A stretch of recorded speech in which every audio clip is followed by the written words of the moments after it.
பார்த்தீங்களா? எப்படி இருக்காரு? நல்லா இருக்காரு. அதே நேரத்தில் பாளையங்கோட்டை சிறைச்சாலை அப்படிங்கிறது திராவிட முன்னேற்ற கழகத்திற்கு புதிதான ஒன்று இல்லை. தலைவர் கலைஞர் அவர்களே இருந்த இடம்தான் இது. இந்திய எதிர்ப்பு போராட்டத்திலே 65 அவர் இருந்த சிறைச்சாலை தான்.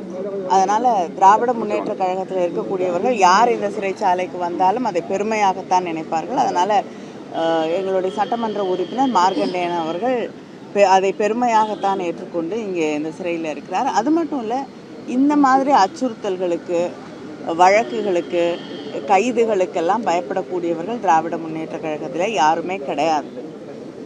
எத்தனை பொய் வழக்குகள் போட்டாலும் அதை சந்திப்பதற்கு திராவிட முன்னேற்ற கழகமும் எங்களுடைய தலைவர்களும் தயாராகத்தான் இருக்கிறோம்.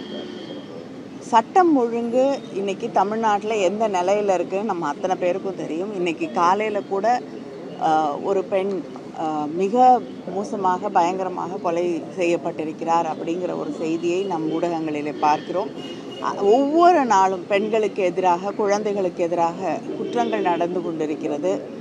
ஏன் ஸ்ரீவைகுண்டத்தில் இருக்கக்கூடிய சட்டமன்ற உறுப்பினர் ஆக இருக்கக்கூடியவர் மீதே ஒரு குற்றம் சொல்லக்கூடிய அளவிற்கு அங்கே குற்றங்கள் பெருகி கிடக்கக்கூடிய ஒரு சூழலிலே அவரை கூப்பிட்டு விசாரிக்கிறது கூட இந்த அரசு தயாராக இல்லாத நிலையிலே ஒரு சட்டமன்ற உறுப்பினரை தவறாக பேசினார் என்பதற்காக கைது செய்து சிறையிலே அடைக்கக்கூடிய ஒரு நடவடிக்கையை எடுத்துக்கொண்டிருக்கிறார்கள். இவரை மட்டும் இல்லை, இதற்கு முன்னால் திரு அனிதா ராதாகிருஷ்ணன் அவர்களுக்கும் இப்படி அச்சுறுத்தலும் வழக்கும் போடப்பட்டது. அவரையும் கைது செய்ய முயற்சி செய்தார்கள், சிறையிலே அடைக்க முயற்சி செய்தார்கள். அடுத்து ஒவ்வொரு முறையும் கருத்துக்கள் சொல்லக்கூடிய யூடியூபர்ஸாக இருக்கட்டும், சோஷியல் மீடியாவில் பணியாற்றக்கூடியவர்களாக இருக்கட்டும், அவர்களை எல்லாம் சிறைக்கு அனுப்ப இந்த அரசு ஆட்சி முயற்சி செய்து கொண்டிருக்கிறது.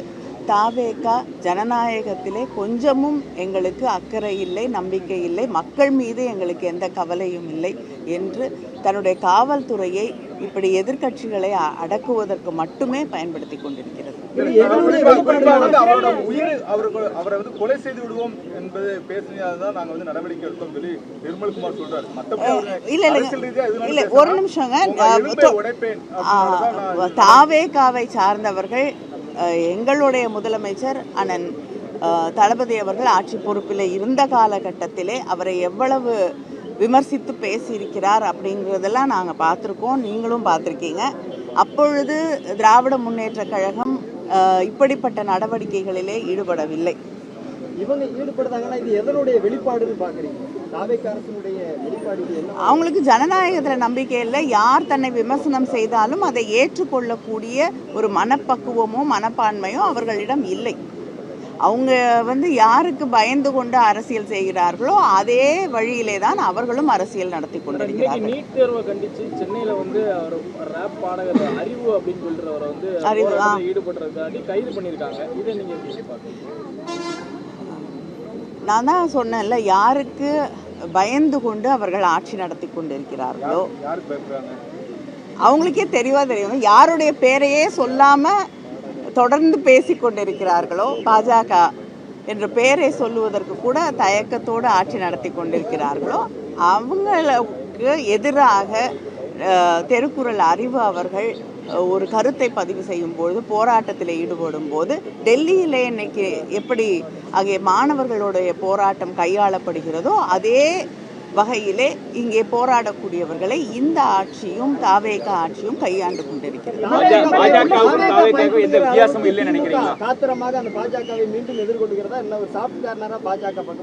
திராவிட முன்னேற்ற கழகம் தன்னுடைய கொள்கைகளிலிருந்து, கருத்துக்களிலிருந்து தமிழ்நாட்டு நலன் என்று வரும் பொழுது என்றும் விட்டு கொடுத்ததில்லை, விட்டு கொடுக்கவும் மாட்டோம். தலையங்கம் தொடர்ந்து எழுதப்படுகிறது. திராவிட முன்னேற்ற கழகத்தினுடைய சப்போர்ட் இருந்தால் தான் இந்த 750 சீட்டு அது போன்ற நிகழ்வுகள் வரும்னு சொல்லி தலையங்கத்தை எழுதக்கூடிய அளவுக்கு கொஞ்சம் நெருக்கமான சூழல் தற்போது ஏற்பட்டு விட்டதா? இல்லைங்க, தலையங்கம் எழுதுவதற்கெல்லாம் நாங்கள் பதில் சொல்ல முடியாதுல்ல, அது நீங்கள் தான் பதில் சொல்லணும். உங்களுக்கு என்ன எல்லா அனுமானங்களுக்கும் நாங்கள் பதில் சொல்ல முடியாது. நாங்கள் சென்ற முறை அந்த மசோதா கொண்டு வரப்பட்ட போது எங்களுடைய கருத்துக்களை மிக தெளிவாக எடுத்து வைத்திருக்கிறோம். அந்த கருத்துக்களுக்கு மதிப்பளிக்க வேண்டும் என்பதுதான் எங்களுடைய கருத்து.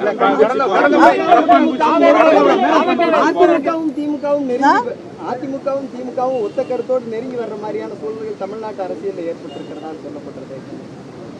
எந்த காலத்திலையும் அதிமுகவும் திமுகவும் நெருங்கி வந்தது கிடையாது.